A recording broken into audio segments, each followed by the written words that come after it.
महाकुंभ में नागा साधुओं का महत्व बहुत ज्यादा होता है। उनके बिना महाकुंभ शुरू नहीं हो पाता। परंपरा के मुताबिक सबसे पहले नागा साधु ही अमृत स्नान करते हैं, उसी के बाद बाकी के श्रद्धालु स्नान करते हैं। लेकिन क्या आप जानते हैं, कई नागा साधु महीनों या सालों तक नहीं नहाते। इसके पीछे एक खास वजह है। नागा साधुओं का मानना है कि राख का लेप और ध्यान योग से ही शुद्धि होती है, इसलिए वो सिर्फ भस्म या धुनी ही बदन पर लगाए रहते हैं। नागा साधु अपनी साधना में शरीर की बाहरी शुद्धता से अधिक आंतरिक शुद्धता पर ध्यान केंद्रित करते हैं। वहीं कुछ नागा साधु नियमित अंतराल पर स्नान करते हैं, विशेषकर अगर उनकी साधना की परंपरा इसकी अनुमति देती हो। नागा साधुओं के स्नान का कोई सटीक नियम या समय निर्धारण नहीं होता है, क्योंकि ये उनकी साधना, परंपराओं और व्यक्तिगत तपस्या पर निर्भर करता है। नागा साधुओं के बारे में यह भी कहा जाता है कि वो पूरी तरह निर्वस्त्र रहकर गुफाओं और कंदराओं में कठोर तप करते हैं। नागा साधुओं के अनेक विशिष्ट संस्कारों में ये शामिल है, इनकी कामेंद्रिय भंग कर दी जाती है।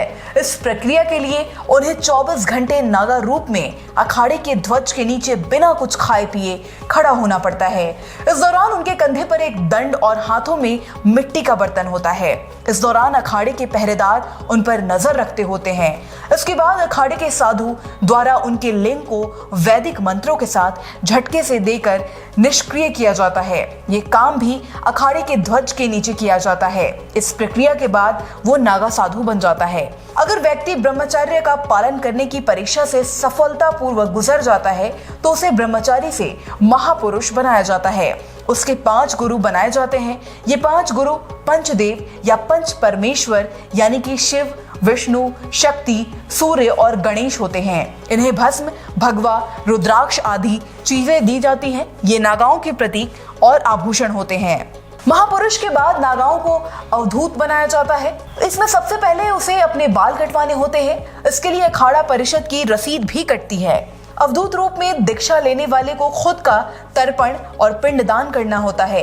ये पिंडदान अखाड़े के पुरोहित करवाते हैं। ये संसार और परिवार के लिए मृत हो जाते हैं। इनका एक ही उद्देश्य होता है, सनातन और वैदिक धर्म की रक्षा। नागा साधु आमतौर पर अपने बाल नहीं कटवाते।